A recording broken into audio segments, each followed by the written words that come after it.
I got the spinnerbait on. Thought we were getting kicked off one. There's so much grass out here. This grass is very discouraging. You got one? Oh, heck yeah. Something right off this drain pipe. Watch. So when it's windy like this, so the water's getting pushed up into this corner. Spin. Oh, there we go. Dang it. Right off the drain pipe. But yeah, so what I was saying is when it's grassy like this and the wind's blowing everything up here and you got a spinnerbait tied on, throwing it, a spinnerbait's imitating a fish, you know, and this wind, a lot of the smaller bait fish, that kind of thing, it pushes all the bait fish up into this area. So like you see, the current is pushing all of the water in here, so all the small bait fish are getting pushed up on this side of the bank. And so whenever you have a spinnerbait or something imitating a small bait fish, or even if it's not so small, you know, like this, you throw that spinnerbait into a corner where all that stuff's getting pushed in at. But if you see a bass following your spinnerbait and he's not biting it, you just drop it. Just stop reeling and drop, and then pick back up. Or just do a little twitch or a pop, and it'll usually trigger a bite. Doesn't work all the time. It will most of the time. All right, so yeah, perfect example of this corner. How everything's getting pushed up into this corner. I'm gonna reel directly across. The reason why fish get big is because they're not running around, swimming around, wasting a bunch of energy. They're gonna sit in a spot and let the food come to them. That's how most predatory fish are. So a corner like this is a perfect area where a big bass might sit and wait for its meal to come to it. And that goes the same with any sort of structure in a pond. I'm gonna see if we can pull something out of these reeds over here without getting my bait covered in grass. There we go. Not too bad. And he ate that thing. Not too bad of a fish. Let's get him back in the water. Alright, one on the board. What I'm talking about. Like I just said, you know, the fish, you know, that guy wasn't the biggest. They're gonna be sitting up here where all this bait's getting pushed in here and letting the food come to them. That's how they get so big. I was watching River Monsters the other day, and Jeremy Wade was fishing the Amazon, I forget what he was trying to catch. I think some big catfish. And he was talking about one of the big rules to catching fish. You got to think like one. You know, if you see a spot that looks good, if you were a fish, you know, would you be there? And I was thinking the amount of times I've seen some good structure on a lake and been like, man, if I was a fish, I'd be there. Not caught anything. Yeah, that's total bullshit. Maybe 5% of the time, you know, if it looks good, there's a fish there, but I feel like it doesn't work all the time. Oh, God. Jesus. Oh, I hate these shoes. That is a good fish. Holy cow. This is one of the small ones that I've missed, dude. Let me get a picture of that. Get you some. I think it's freaking huge.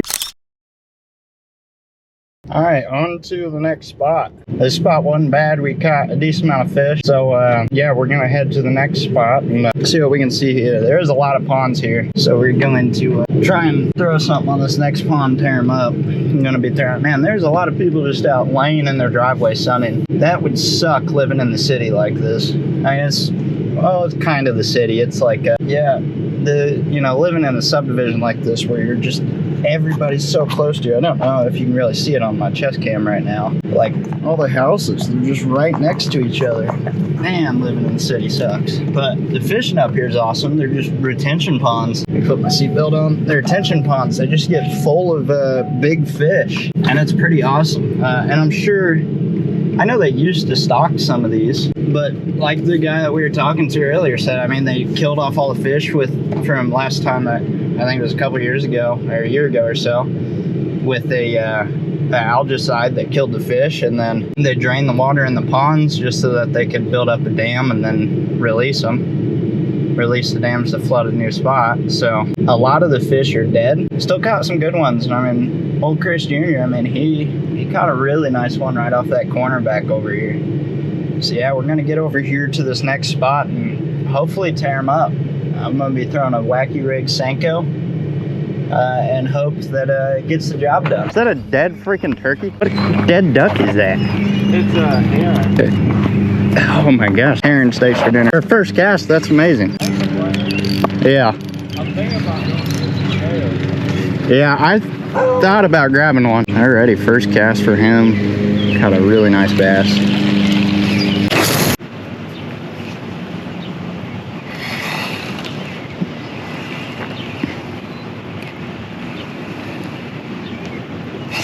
Holy cow. That's a good one. Man, I hope that you guys saw that on camera. Look at that thing. He freaking smoked it. Look at that. He freaking smoked that thing.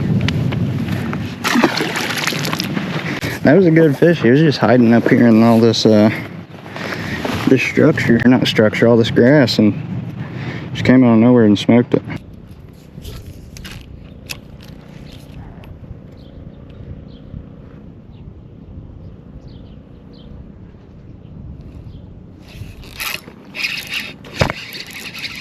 There we go.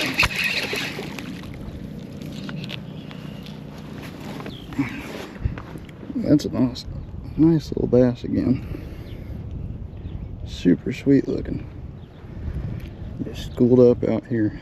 That is awesome. Really nice fish. There's some really nice fish right in here. You can see them. They're just sitting right on the edge of that grass.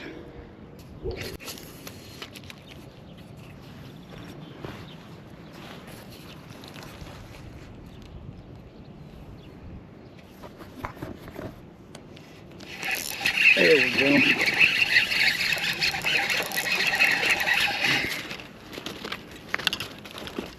Oh, no. Oh. Hey, quick release right there, bub. There's a lot of trash around these ponds. I think I'm gonna come back out here on another day without the fishing rods. And just bring the trash bags and pick up trash, because this is just disgusting. It's such a nice place, such a nice ponds, and just the amount of trash out here is just gross. You know, not only does it harm the environment, it harms the fish in the pond, and it harms the pond, but it can also harm animals that live around the pond. You know, like the cat from earlier, the birds, you know, just stuff that, it's a little guy. Stuff that use the pond. You got ducks and geese everywhere, and it's not good for the environment overall, and it just makes the place look trashy because there's just trash everywhere. It's a nice little feller, little dink. Toss him out there. Like I was saying, I mean, it's just so much trash out here. I mean, there's food trash, bags, wrappers, cans, water bottles, drink bottles, cups, just everything that you could think of is just out here, just destroying this stuff.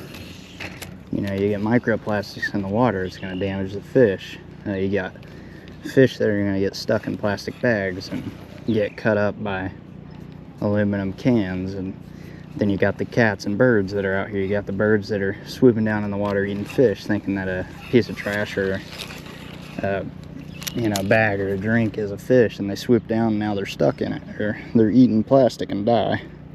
And same with the animals around here, like cats, dogs. You got cats that, you know, they like to play with anything, they like to get in stuff, and you know, like this bag here, let's say they got in it, you know, can drown them. They could get stuck in the bag. So I mean, it's ridiculous that people can't just pick up the trash and they just leave it to blow. Or, you know, I should be realistically picking up the trash as I go, but I don't have anywhere to put it. Thinking maybe tomorrow I come back out here and just do some pond hopping, pick up trash, or maybe this week or next weekend. I'm gonna make that a goal to get done. So I mean, it is just disgusting. It's all over the banks and just all up inside of the water, and cattails, reeds. I mean, it's just everywhere, and it's just really polluting. It's really bad for the water, really bad for the animals. And you know, you'd think people would take better care of this kind of stuff, pick up their trash, especially the amount of water bottles and bags. And I get bags blow, but if you drop something, pick it up. You know, if you carry it in with you, pick it up.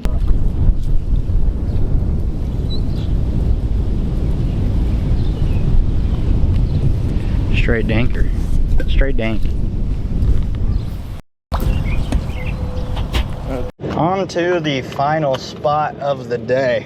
Caught some good fish here. A nice little place, really fun. I mean, my buddy first cast right off the bat. Freaking Mondo. Super nice pond, super nice fish, really healthy, just a lot of trash. Other than that, super great spot. Definitely on the list of coming back. Moving on to the next pond though, and we're gonna see what we can get there. This pond, I've fished it a lot before. Good fish in there.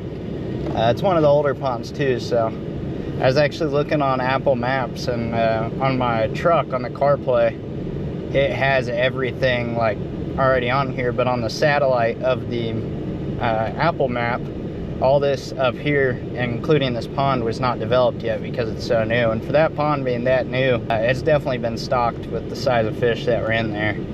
We're gonna go tear up one of these older ponds and catch some older fish, and I would imagine that they probably take fish out of those older ponds and put them in the new ones. But yeah, we're gonna move on over and hope we can tear something up. There's a giant bluegill right here I'm gonna try and catch. Oh, no, he's spooked. It's a nice little area here. Pond's just super low if you guys can't tell.